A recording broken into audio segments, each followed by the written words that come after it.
sites. They're not perfect. You still need to use our common sense and speak to people as well, but it's a good starting point. So, we've worked out what people are searching for. Now we need to work out where does it actually go on the page. Okay, so I just want to take you through where it goes on the page just briefly. Now, this is where we get a little bit technical.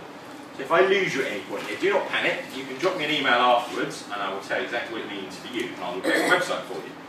There's a load of bits of your page. Now, this will be either your website developer, whoever's looking after your website for you, or if you're lucky enough to have a content management system that allows you to edit your website, then you can edit a lot of these bits as well. Okay? Has anybody got a system like that at the moment? They can go in and edit the page of their website. Half the people, that's not bad at all. Okay? Have other people, have they got someone they need to go to, or at the moment it's just not changing?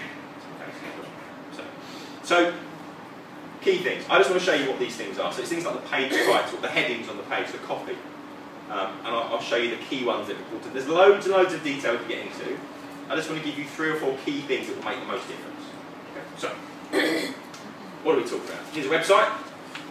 This is an organisation company that organises events. Very small organisation, they deal with some big brand, but different bits of the page. Page title, if you remember one thing from today about SEO, the page title is the single most important bit, and the page title isn't on the page. Okay, and I'll show you what that is. The page title is the bit that shows up there. Okay. Most of us don't even look at it, but Google sees it as the most important bit, and I'll show you why in a moment. So I'll come back to that. So page title is important. Then we've got headings, we've got copy, we've got the words that we link on, and then we've got something called alt text. Okay, I won't worry too much about alt text, but I'll explain why it's important. Alt text is what happens when you put your mouse over an image, and that little bit of text that pops up. Okay? It's actually there for accessibility. So if I'm blind and I'm trying to use a website, what will actually happen is I'll use a screen reader, and a screen reader will read out a website to me. Okay? When it gets to an image, it has no idea what the image is, so it reads out the alt text. Instead, well, Google doesn't know what images are, so it reads the alt text to understand the image. So all we're really talking about is there's bits on the page that Google's looking at to work out what is this page about. So we're just trying to put the right words in the right page. So I'll give you an example. Lots of websites, the page title says home page. What does that tell Google your website's about? Home page. It's not rocket science. Chartered Institute of Marketing, they should be really good at this. No, they're terrible at it. The Chartered Institute of Marketing, the page title is Chartered Institute of Marketing, which is great if you're searching for Chartered Institute of Marketing. But what if you search for marketing courses? Marketing qualification. That's what should be in the page title. It's the stuff that people are actually searching for. Okay? Very granular thing, very small thing, massive impact in terms of what people actually find you for. So, page title, very important. Every page of your website should have a unique page title that says what this page is about. If someone's looking for your organisation, they're probably going to find it. So it's not your name that's the most important thing, it's what you do is the most important thing, and why people might be looking for you. Okay? Your primary key phrases, what does that mean? It means the words that are most important. You decide which words are most important, you're going to get into the page title. Important words first. So your organisation name last, what you do first. So instead of me saying Target Internet, digital marketing consultancy training, I'd say digital marketing consultancy and training from Target Internet. So I've got the key phrases in there and then who I am as well. If people are bothered, I would probably put on the end of that UK. So if you're dealing with Slough particularly, you will put Slough UK on the end, because lots of people refine their searches by saying this service Slough, or whatever area else you're in as well. Okay. So page title is really important. It's important for 2 reasons. One, it's because what Google looks at, but also it's what shows up in Google. So I've searched here for web page titles, and number 1 comes up, writing better web page titles, DKR promotions. That line of text there is your page title from your website. So you write what comes up in Google. So the reality is you're helping Google understand, but you're also very much indicating to the user, this is the stuff that's really important. So page title, to get that right, it will have a massive impact on your search results. It's probably the most important bit for you on the page. Body copy, what's body copy? It's just the words in the paragraphs, the rest of the text. A couple of quick hints to it though. Get your primary keywords, the ones that are most important, in the first paragraph. Mention the stuff that's at the top of the page. Don't keep repeating words. Keyword density is just about repeating words. You don't need to keep repeating things. As long as you mention it in the title, in the heading, in the copy, you're actually indicating what the page is about as well. Breaking down your copy with headings and paragraphs is going to help people read it. Text links, what do I mean by that? Most of us put click here or read more. What does that tell Google your website's about? Click here, read more. So what we actually want to say is read about, for example, anchor text. Anchor text is the words that you put in a link. So when you're having your website developed or you're editing it, you want to link on phrases that are relevant rather than linking on click here or read more.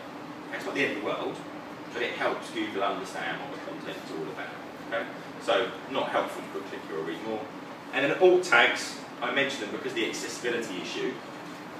If you can describe and get your keywords into them, that's great. But the reality is they're there for accessibility. They're supposed to describe the image. Okay?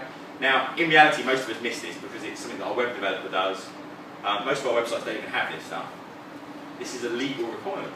So the disability discrimination says we must have alt tags on all our images on our website.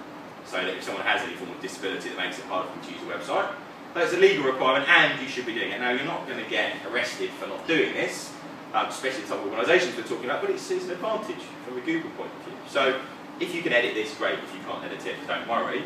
If you can edit your page titles, that's great. Change the headings. For example, classic heading, welcome to our website. What does that tell you? Google your website's about, welcome to our, complete waste of time. So actually cutting to the chase, making your pages more scannable. If I just look at your headings, do I know what your web page is about? Okay. Most websites get this wrong, by the way. So if you get it right, it's a big advantage. The last bit of search optimization is the linking bit. And then I'll move on to social media briefly as well. There's something called PageRank. I don't want to get too technical about this, but PageRank is just a score between 0 and 10 that Google gives every web page. Okay? This is Internet Explorer, this is the browser that I'm using. I've installed something called the Google Toolbar. Okay? If you want to do this, drop me an email, I'll send you step-by-step instructions. Okay? But what it basically is, every website I go to from now on, I get this tiny little green bar, which you can hardly even see, and it just gives me a score out of 10 for every web page I go to. So I go to the BBC and it says 9 out of 10. I go to my website and it says 5 out of 10. What does it mean? It's an indicator of the quality and quantity of people linking to you.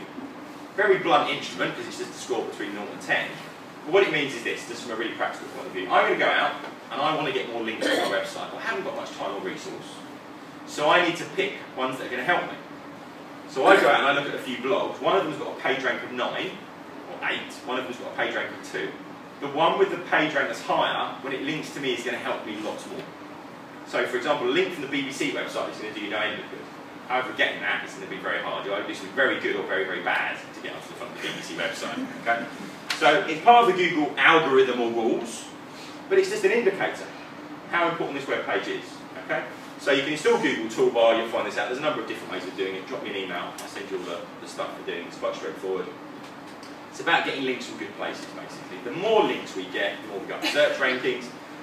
Reciprocal relevancy, what do I mean by that? Well, we could be sneaky. I could link to you, you could link to me. I could link to you. We're all getting lots of links, we feel quite pleased with ourselves. Google will look at that and go, they're reciprocal links.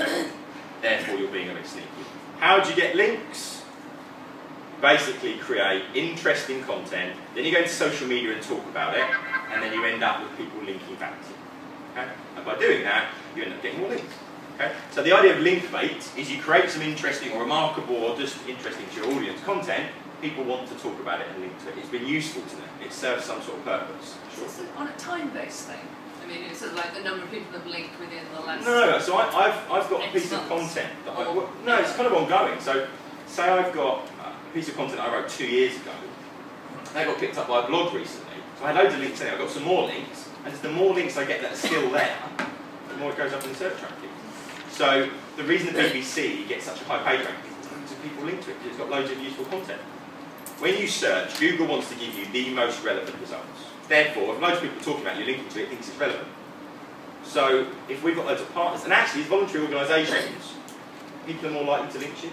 If you say, help us please, we'd like you to link to the website, go to some blogging, it's a good cause, could you help us out? And actually, it's a zero cost thing for people to do if they can edit their own website. And actually, it will be a massive benefit to you as well. And it's easier said than done, because some people can't edit the websites to help you and finding people, but there's an opportunity there as well.